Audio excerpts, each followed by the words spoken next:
In the name of Allah the most beneficent the most merciful.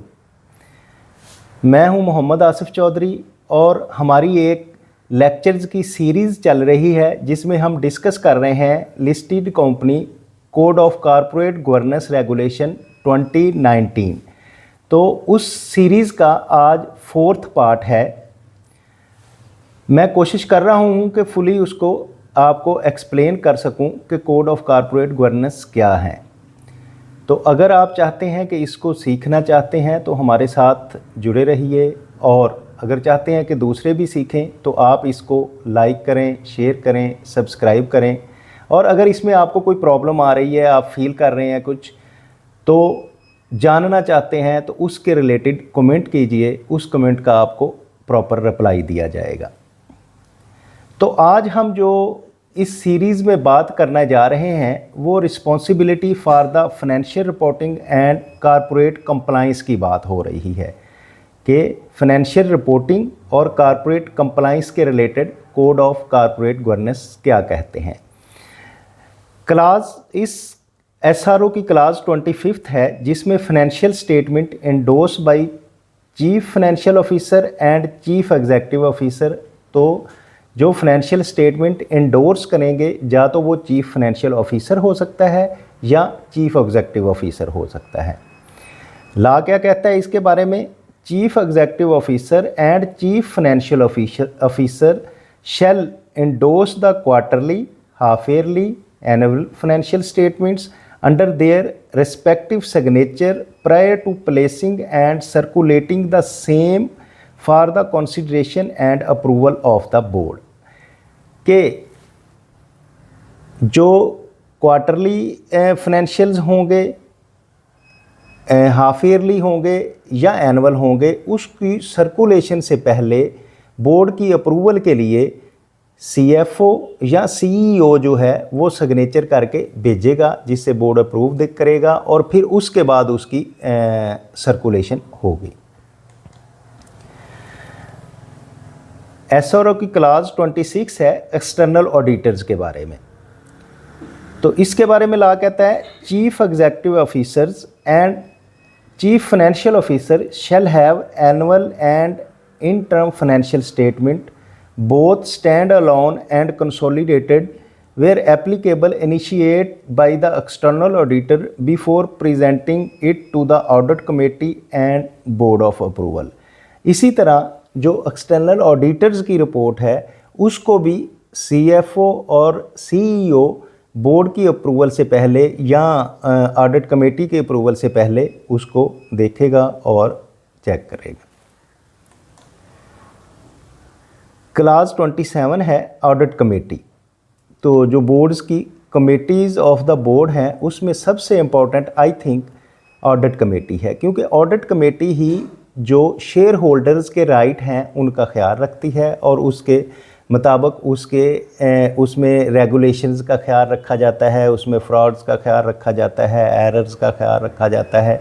तो इसलिए सबसे अगर कमेटीज़ की बात की जाए तो मेरे नज़दीक सबसे इम्पोर्टेंट जो है वो ऑडिट कमेटी है। उसकी सब क्लास 1 है लॉ इसके रिलेटेड कहता है it is mandatory that audit committee shall be constituted by the board keeping in view the following requirement. तो एक ऑडिट कमेटी कॉन्स्टिट्यूट की जाए जिसके रिक्वायरमेंट जो फॉलोइंग रिक्वायरमेंट हैं उसके मुताबिक वो होनी चाहिए। वो क्या है? The board shall establish an audit committee of at least 3 members comprising of the non-executive directors and at least 1 independent director।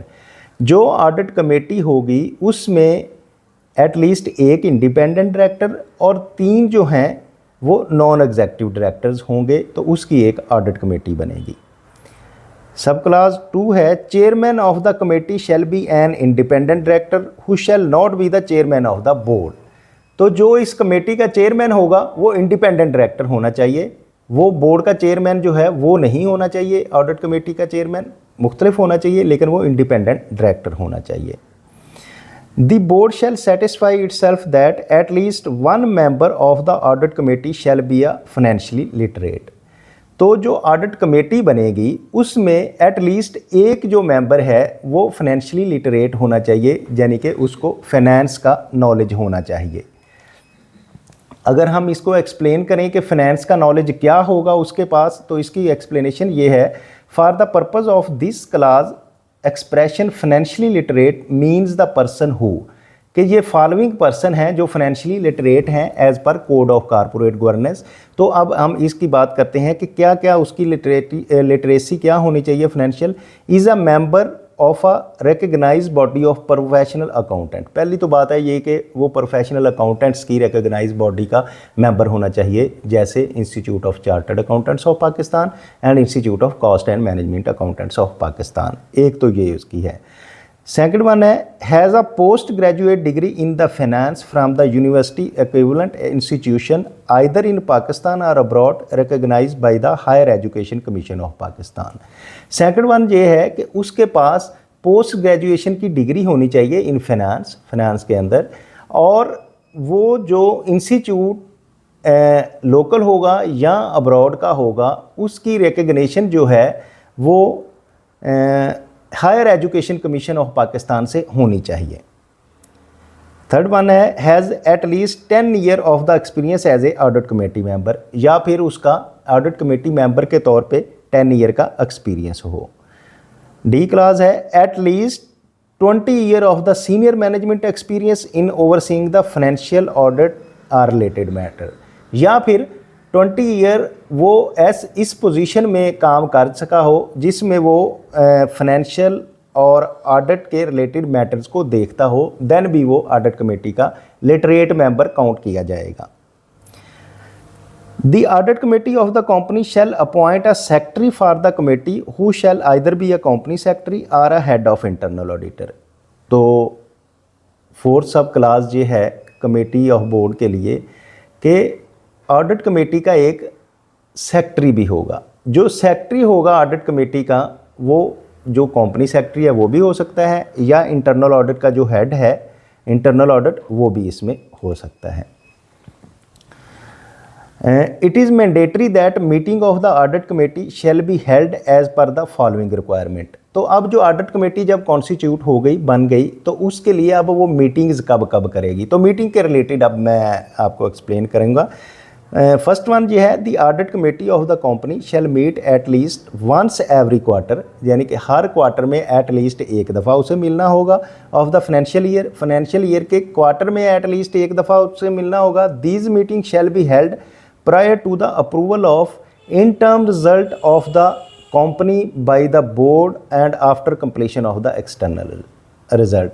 जब इन टर्म उसके रिजल्ट्स आ जाएंगे, क्वार्टरली आ जाएंगे, तो उससे के बाद जो है इसकी मीटिंग होगी, और उसको बोर्ड से अप्रूवल लेने से पहले पहले ये करना पड़ेगा, या फिर उसका एक्सटर्नल ऑडिट का। A meeting of the audit committee shall also be held if requested by the external auditor, head of internal auditor or chairman of the audit committee। हाँ, ये तो पहली बात है। दूसरी ये है कि उनकी तब भी मीटिंग हो सकती है अगर एक्सटर्नल एडिटर चाहें कि ऑडिट कमेटी की एक मीटिंग बुलाई जाए जिसमें कुछ वो मैटर्स डिस्कस करना चाहते हैं, या हेड ऑफ इंटरनल ऑडिट जो है वो करना चाहता है, या फिर chairman of the audit committee कोई मीटिंग करना चाहता है, तो तब भी बुलाई जा सकती है इसकी meeting. The head of internal audit and external audit represented by the engagement partner are in his absence or other partner designated by the audit firm shall attend the meeting of the audit committee at which issues if any related to the account audit and discussion। तो इसमें head of internal audit और external audit जो हैं वो engagement partner के तौर पे represent किए जाएंगे, और जब इसमें ऑडिट कमेटी में किसी सिग्निफिकेंट रिलेटेड अकाउंट की चाहिए होगी तो वो भी इसको अटेंड करेंगे। एक प्रोवाइजो है, provided that chief executive officer and chief financial officer shall not be the member of audit committee but should be available to attend the meeting at the invitation of the chairman of audit committee. Proviso ये है कि जो chief executive officer और chief financial officer होंगे वो audit committee के member नहीं होंगे, क्योंकि उनको तो ऑडिट कमेटी उनका चेक एंड बैलेंस कर रही होगी, इसलिए वो मेंबर नहीं होंगे।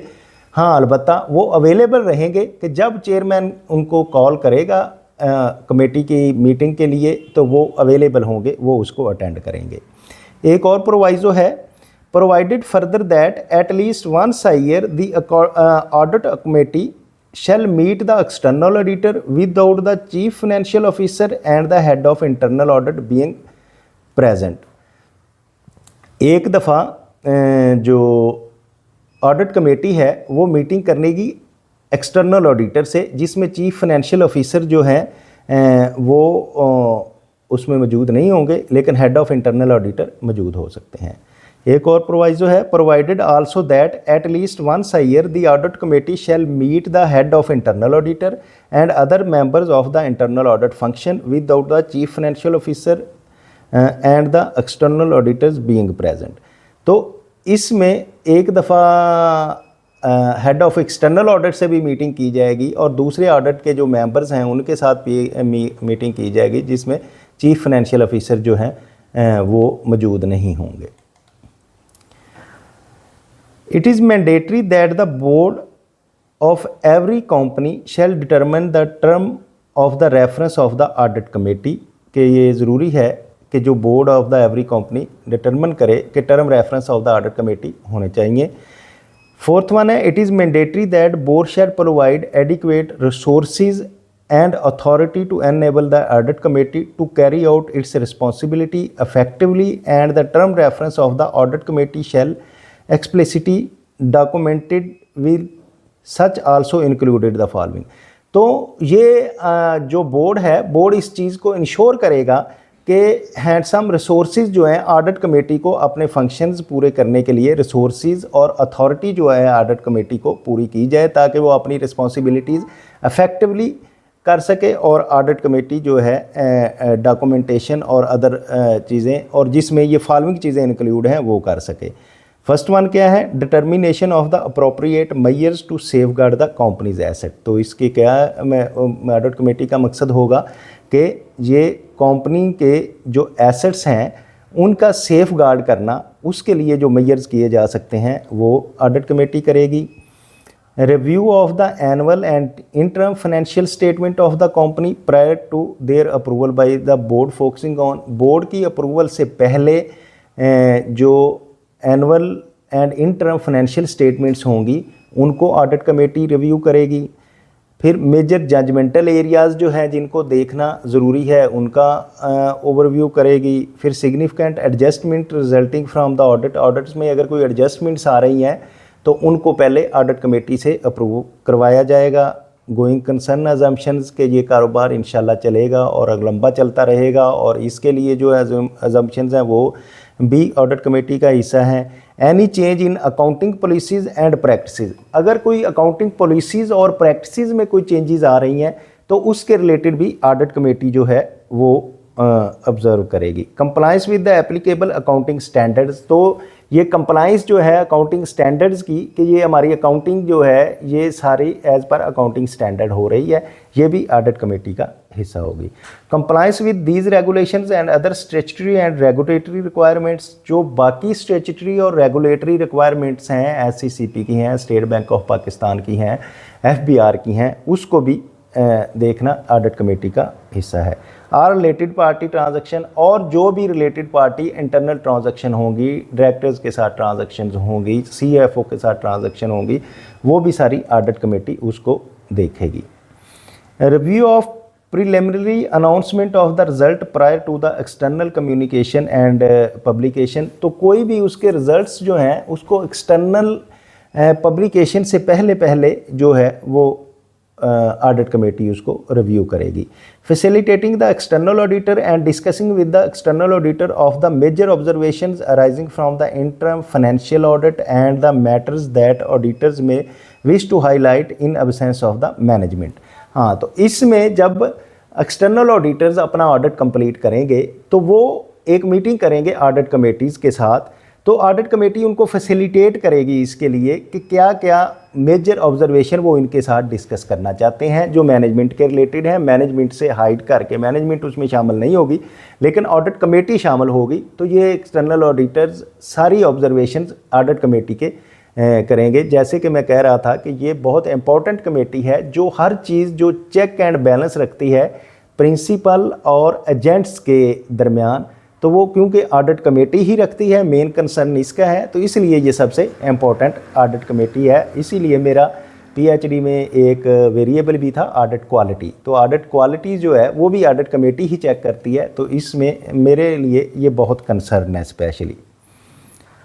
Review of management letter issue by the external auditors and the management's response thereof. अब जो external auditor management letter issue करेंगे उसको भी रिव्यू करना ऑडिट कमेटी की जिम्मेदारी है, और फिर उस पर रिस्पांस देना भी ऑडिट कमेटी की है। Ensuring coordination between the internal and external auditors of the company, तो ऑडिट कमेटी ही इंश्योर करेगी कि इंटरनल और एक्सटर्नल ऑडिटर्स जो हैं उनके दरमियान जो कोऑर्डिनेशन है वो किस तरह से हो रही है। देन ऑडिट कमेटी का फंक्शन होगा review of the scope of the extent of internal audit, audit plan, reporting framework and procedure, ensuring that internal audit functions has adequately resources and the appropriately placed with in the company.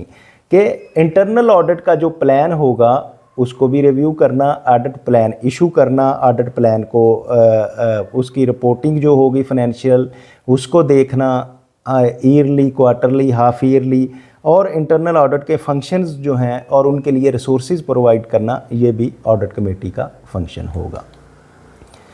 Coordination of the major findings of the internal investigation activities characterized by the fraud, corruption and abuses power and the management response thereto. अब audit committee का ये function होगा कि जो internal audit में frauds, corruption या और इस तरह की अब्यूज़ जो हैं वो नॉमिनेट की गई हैं, मेंशन की गई हैं, तो उसको किस तरह से रोकना है और उसका मैनेजमेंट के साथ किस तरह से कंसर्न करना है, ये भी ऑडिट कमेटी का हिस्सा है। Accelerating that the internal control system including the financial and operational control, तो जिसमें इंटरनल कंट्रोल सिस्टम जिसमें फाइनेंशियल कंट्रोल भी होगा और ऑपरेशनल कंट्रोल भी होगा, अकाउंटिंग सिस्टम्स होंगे for timely appropriate recording, purchasing and sales, जिसमें प्रॉपरली ऑन टाइम परचेज की रिकॉर्डिंग हो रही होगी, सेल की रिकॉर्डिंग हो रही होगी, and payment of the assets and liabilities, that reporting structure are adequate and effectiveness, के जिसमें जो रिपोर्टिंग स्ट्रक्चर है अकाउंटिंग का और फिर उसमें सेल परचेज के रिलेटेड है, रेवेन्यू के रिलेटेड है, फिर उसके जो अकाउंटिंग स्टैंडर्ड के रिलेटेड है कि क्या वो प्रॉपरली हो रही है ताकि उसमें एडिक्वेट इफेक्टिवनेस हो। Review of the company's statement on internal control system prior to the endorsement by the board of the internal audit report, तो उसको रिव्यू करेगी इंटरनल ऑडिट रिपोर्ट ने जो company's system for internal control का system है वो board को भेजने से पहले इसको ऑडिट कमेटी रिव्यू करेगी। इंस्टीट्यूटिंग स्पेशल प्रोजेक्ट इंस्टीट्यूट किए जाएंगे, value for the money studies और द अदर इन्वेस्टिगेशन के मनीज़ की स्टडीज़ के रिलेटेड या दूसरी investigation of the matter specified by the board को स्पेसिफाइड किए गए हैं उसके रिलेटेड, और consultation with the chief executive officer and considers remittance of any matters of the external audit और दे अदर एक्सटर्नल बॉडी, इस तरह की भी कोई इशू होगा तो वो भी ऑडिट कमेटी इसको करेगी। Determination of compliance with the relevant statutory requirement, जो स्टैट्यूटरी रिक्वायरमेंट हैं किसी भी कंप्लायंस की उसको देखेगी और वो उसको फुलफ़िल करवाएगी। Monitoring compliance with these regulations and identification significant violation thereof, अगर कोई मॉनिटरिंग कर रही होगी कंप्लायंस की वो प्रॉपर हो रही है या कोई बड़ी मेजर जो है वो वायोलेशन हो रही है तो उसके रिलेटेड जो है ये भी ऑडिट कमेटी देखेगी। Review of the arrangements for the staff management के लिए जो रिव्यू है उसको करेगी। To report the audit committee is in confidence concern if any about the actual potential improprieties in the financial and other matters recommendation instituting the remedial and the mitigation of the measures, तो जो भी इसको staff के related या बाकी चीज़ों के related अगर कोई प्रॉब्लम फील करेगी तो उसको उसका रेमिडियल करेगी, उसका सॉल्यूशन करेगी बगैर इसके कि वो स्टाफ पे कोई हरफ आए। कमेटीज़ ऑफ द बोर्ड में हम देख रहे हैं तो इसमें recommendation to the board for the appointment of external auditor, तो बोर्ड को रिकमेंड करती है कि एक्सटर्नल ऑडिटर को किस तरह अपॉइंट किया जाना है या देयर रिमूवल, या बोर्ड को एक्सटर्नल ऑडिटर को अपॉइंट करना है या पिछलों को हटाना है। तो ये भी ऑडिट कमेटी का फंक्शन है। ऑडिट फ़ी कितनी देनी है, ये भी ऑडिट कमेटी का फंक्शन है। The provision for any services principal to be rendered to the company by the external auditor in addition to the audit of the financial statement, measures of the redressal and rectification of the non-compliance in the regulations। तो अगर company कोई और लेना चाह रही है services, like taxation की services लेना चाह रही है, इंटरनल ऑडिट की लेना चाह रही है, किसी और SECP की कंप्लाइंस की लेना चाह रही है, तो उसको भी ऑडिट कमेटी ही देखेगी कि ऑडिट के अलावा अगर हम कोई सर्विसेज ले रहे हैं तो हम या दूसरे रेक्टिफिकेशन करना चाह रहे हैं किसी रेगुलेशंस की, तो उसके लिए भी ऑडिट कमेटी ही देखेगी। The board shall give due consideration to the recommendation of the audit committee and where acts otherwise shall record the reason thereof. तो जो बोर्ड है वो ड्यू इसके देगा, उसके रिस्पेक्ट देगा ऑडिट कमेटीज़ की, जो भी रिकमेंडेशन होंगी उसके मुताबिक करेगा और उसकी रीजंस को रिकॉर्ड करेगा। Consideration of any other issue matter as may be assigned by the board, ये जितने भी बहुत सारे मैटर्स, क्योंकि बहुत इंपॉर्टेंट है ये कमेटी, ऑडिट कमेटी, क्योंकि ऑडिट कमेटी ने इतने काम करने के बाद उसके बाद भी अगर कोई बोर्ड उसको असाइन करता है ऑडिट कमेटी को, तो देन ऑडिट कमेटी उसका भी रिस्पॉन्सिबल होगी। तो जो मैंने जैसे आपको शुरू में कहा था कि ऑडिट कमेटी जो है वो सबसे इम्पॉर्टेंट कमेटी है और ये सेफगार्ड करती है interest of the share holders, और इसमें मेरा भी PhD में वेरिएबल था एक ऑडिट क्वालिटी। तो जैसे मैंने आपको बताया तो आपने देखा होगा कि हमने कितनी इसकी रिस्पॉन्सिबिलिटीज़ को पढ़ा है। सब क्लास 5 है, it is mandatory that secretary of the audit committee shall circulate minutes of meeting of the audit committee to all members, directors, head of internal audit and where required chief financial officer prior to the next meeting of the board. तो अगली board की meeting से पहले जो audit committee है वो audit committee का जो सेक्रेटरी है ऑडिट कमेटी का, वो सारे मिनट्स ऑफ मीटिंग जो हैं वो सर्कुलेट करेगा। किसको करेगा? वो ऑल द मेंबर्स को करेगा, डायरेक्टर्स को करेगा, हेड ऑफ इंटरनल ऑडिट को करेगा, अगर रिक्वायरमेंट होगी तो चीफ फाइनेंशियल ऑफिसर को भी कर देगा prior of the board meeting. एक प्रोवाइजो है, provided that where this is not practicable the chairman of the audit committee, यहाँ ये प्रैक्टिस नहीं हो रही होगी तो chairman audit committee shall communicate synopsis of the proceedings to the board and the minutes shall be circulated along with the minutes of the meeting of the board. अगर उसमें secretary की प्रैक्टिस नहीं है तो जो चेयरमैन है audit committee का वो इन सब को सर्कुलेट करेगा। इस SRO की क्लास 28 है। 28 किसकी बात की करती है? Human resource and recruitment committee के। ह्यूमन रिसोर्स को कैसे रिक्रूट करना है, क्योंकि अब ह्यूमन रिसोर्स बल्कि ह्यूमन कैपिटल का अब तो वर्ड यूज़ होना शुरू हो गया है कि ह्यूमन जो है वो भी एक कैपिटल है, एसेट हैं, तो उसको किस तरह से रिक्रूटमेंट कमेटी क्या करती है, अब हम ह्यूमन रिसोर्स रिक्रूटमेंट कमेटी की बात करते हैं। There shall be a human resource and remuneration committee at least 3 members comprising majority of the non-executive directors and whom at least 1 member shall be the independent director। तो ये भी audit committee की तरह 3 जो है नॉन एग्जेक्टिव डायरेक्टर और 1 independent director जो होगा इसमें होगा ह्यूमन रिसोर्स कमेटी में। The chairman of the committee shall B an independent director, वही ऑडिट कमेटी की तरह ये भी इंडिपेंडेंट डायरेक्टर चेयरमैन होगा। And the chief executive officer may be included in the member of committee. ये audit committee में chief executive officer को हम नहीं इंक्लूड कर रहे थे क्योंकि उसका चेक एंड बैलेंस करना था, लेकिन ह्यूमन रिसोर्स मैनेजमेंट जो ह्यूमन रिसोर्स की रिक्रूटमेंट रिम्यूनरेशन कमेटी है उसमें हम चीफ एग्जेक्टिव को भी इंक्लूड कर रहे हैं क्योंकि उसने उनसे काम लेना है ह्यूमन रिसोर्स से। The committee shall meet at least once in the financial year and may meet more often if requested by the member of the board. एक तो ये है कि ये कमेटी जो है 1 साल के बाद इसकी मीटिंग होगी एटलीस्ट, लेकिन अगर बोर्ड चाहेगा या उसकी रिक्वायरमेंट होगी तो उससे पहले भी मीटिंग हो सकती है। Or committee itself the chief executive officer and head of human resource or any other person appointed by the board may act as a secretary of the committee. या इसमें कंपनी खुद चाहेगी, committee चाहेगी कि हमारी meeting होनी चाहिए। दूसरी बात यह है कि इसमें कंपनी सेक्रेटरी का या तो कोई मेंबर होगा या फिर CFO होगा या चेयरमैन इसका कंपनी सेक्रेटरी होगा। The chief executive officer if not a member of the committee, अगर तो चीफ एग्जीक्यूटिव ऑफिसर इसका मेंबर नहीं है, the head of the human resource if not a secretary of the committee, और वो secretary of committee नहीं है, or any other adviser of the person may attend the meeting only by invitation. तो उसके अलावा बाकी जो भी कोई एडवाइज़र या कोई भी अटेंड करेगा वो इन्विटेशन पे मीटिंग अटेंड करेगा। ए member of the committee shall not participate in the proceedings of the committee when an agenda items relating to his performance or review or renewal of the term and condition of his services come up to the consideration। हाँ, अगर इस committee का कोई member है और उस member के related उसकी रेम्यूनरेशन, उसकी रिस्पॉन्सिबिलिटीज़ और उसकी एवेल्यूएशन के लिए बात हो रही है कमेटी में, देन वो इसमें अटेंड नहीं करेगा, ये मीटिंग वो अटेंड नहीं करेगा।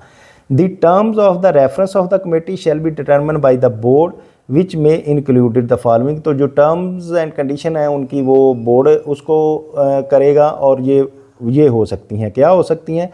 Recommendation to the board for the consideration and approval policy framework for determining the remuneration of the directors both executive and non executive directors and the senior management. एक तो ये है कि ये कमेटी जो है वो रिकमेंडेशन देगी कि डायरेक्टर्स एग्जीक्यूटिव और नॉन एग्जीक्यूटिव दोनों के लिए और सीनियर मैनेजमेंट के लिए कि उनकी सैलरीज, पैकेजेस और उसके बारे में क्या करना चाहिए, क्या इंक्रीज़ किया जा सकता है, उसके बारे में पॉलिसी बताएगी। The definition of senior management will determine the board which shall normally including the first layer management below the chief executive officer level. तो अगर सीनियर मैनेजमेंट की बात की जाए तो चीफ एग्जीक्यूटिव के बाद जो फर्स्ट लेयर आती है मैनेजमेंट की, उसको हम सीनियर मैनेजमेंट का ये कोड नाम दे रहे हैं। Undertaking annually a formal process of evaluation of performance of the board as a whole and its committee either directly or by engaging the external independent consultant and it's so appointed, the statement that effect shall made in the director's report disclosing therein names and qualification of such consultants and major term of the appointment। तो उसमें ये भी हो सकता है कि कोई consultant appoint कर लिए जाएं इनकी एवेल्यूएशन के लिए, इनकी परफॉर्मेंस के लिए और इनको चेक करने के लिए। तो पहले सर्टिफिकेशन देखी जाएगी कि जो एक्सटर्नल हम हायर कर रहे हैं कंसल्टेंट, क्या उनकी ये क्वालिफिकेशन है कि वो इसको चेक एंड बैलेंस कर सकते हैं। तो ये भी किया जा सकता है कि एक्सटर्नल भी एवेल्यूएशन के लिए हायर किए जाते हैं। Recommending human resource management policies to the board. तो ह्यूमन रिसोर्स मैनेजमेंट के रिलेटेड जितनी भी पॉलिसीज़ होंगी वो भी बोर्ड को रिकमेंड करना जो है वो ह्यूमन रिसोर्स रेम्यूनरेशन कमेटी का काम होगा। Recommending to the board the selection, evaluation, development, composition including the retirement benefit of the chief operating officer, chief financial officer, company secretary and head of internal audit. तो ये recommendation देगी कि इनकी selection के, evaluation के, development के, किन किन की, जिसमें chief operating officer, chief executive officer, head of internal audit और कंपनी सेक्रेटरी की अपॉइंटमेंट के related. Consideration and approval of the recommendation of chief executive officer on such a matter as key management position who report directly to the chief executive officer or the chief operating officer.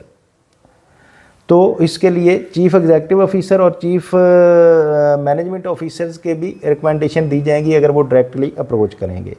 Where human resource and the remuneration consultants are appointed they shall disclose the committee their credentials and whether they have any other connection with the company. तो उसमें जहाँ consultant hire किए जाएंगे तो company जो होगी इसमें वो इसके साथ शेयर करेंगे अपने क्रीडेंशियल्स, देन वो उन कंसल्टेंट्स को हायर किया जाएगा। नौ g clause of this SRO 29 clause जिसमें नॉमिनेशन कमेटी है। तो नॉमिनेशन कमेटी का क्या काम होता है? दी बोर्ड में constitute a separate committee designated as a nominated committee. एक अलहदा से कमेटी बोर्ड कंस्टिट्यूट करेगा जिसका नाम होगा nomination committee of such number and class of the directors and it may deems appropriate in its circumstances. तो जो इसके नंबर ऑफ डायरेक्टर्स और क्लास ऑफ डायरेक्टर्स जो है वो इसके सर्कमस्टांसिस के मुताबिक अपॉइंट किए जाएंगे। The nomination committee shall be responsible for. अब नॉमिनेशन कमेटी क्या क्या काम करेगी ये हम देखते हैं। हमने पहले देखा ऑडिट कमेटी का, ह्यूमन रिसोर्स रेम्यूनरेशन कमेटी का, अब नॉमिनेशन कमेटी क्या है। Considering and making a recommendation to the board in respect of the board's committee and chairmanship of the board's committee। पहली बात तो ये कंसीडर करेगी वो कि बोर्ड्स की कमेटी कौन सी बननी है और उनकी चेयरमैनशिप और सेक्रेटरी के लिए कौन सा किसको लिया जाएगा। Keeping the structure size and composition of the board, board का साइज़ कितना होना चाहिए, स्ट्रक्चर क्या होना चाहिए, ये भी नॉमिनेशन कमेटी करेगी। Under the regular review and making the recommendation to the board with regard to any other changes necessary, जो भी उसमें चेंजेस होंगी उसको मद्देनज़र रखते हुए वो करते हुए ये कमेटी करेगी। The term of the reference for the nomination committee shall be determine by the board. इस कमेटी की जो टर्म्स और रेफरेंस है वो बोर्ड डिटर्मन करेगा। Ensuring that there is no duplication of the or conflict in the matter stipulated under the terms reference of human resource and remuneration committee, के ये nomination committee और human resource management committee में कहीं conflict तो नहीं आ रहा है इनके इंटरेस्ट में, इसको करने के लिए ये बोर्ड कॉन्स्टिट्यूट करेगा। Now the clause 30 that is the risk management committee. Risk management committee is also very important committee.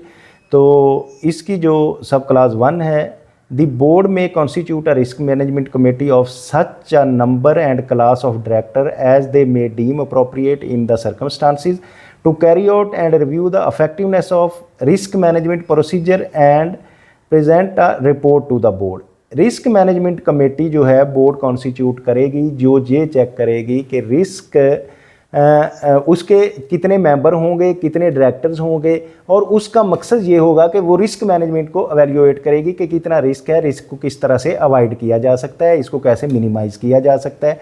तो वो बोर्ड जो है और फिर उसके मुताबिक रिपोर्ट जो है वो बोर्ड ऑफ डायरेक्टर्स को दी जाएगी। The terms of the reference of the committee में इंक्लूड द फॉलोइंग, इसमें ये चीज़ें इंक्लूड की जाएंगी। हम देखते हैं कि किस किस का रिस्क जो है वो इस कमेटी की जिम्मेदारी होगी। पहला सबसे है monitoring and review of the all material control. Material control यानी कि फाइनेंशियल ऑपरेशन एंड कंप्लाइंस का जो होगा ये करना रिस्क मैनेजमेंट कमेटी की जिम्मेदारी होगी। सेकंड वन है risk mitigations measures are robust and integrity of the financial information is ensured and को इसमें माइटिगेट किया जाएगा कि कितना रिस्क है किस चीज़ में, और उसके लिए फाइनेंशियल मेजर्स क्या लेने चाहिए और किस तरह इसको अवॉइड किया जाए और किस तरह इसको मिनिमाइज़ किया जाए। Appropriate extent disclosure of the company risk framework and internal control system in directors report. तो इसके लिए डिस्क्लोजर दिया जाए कंपनी के रिस्क फ्रेमवर्क के लिए, और इंटरनल कंट्रोल सिस्टम जो है उसमें डायरेक्टर्स को रिपोर्ट इसके दी जाए।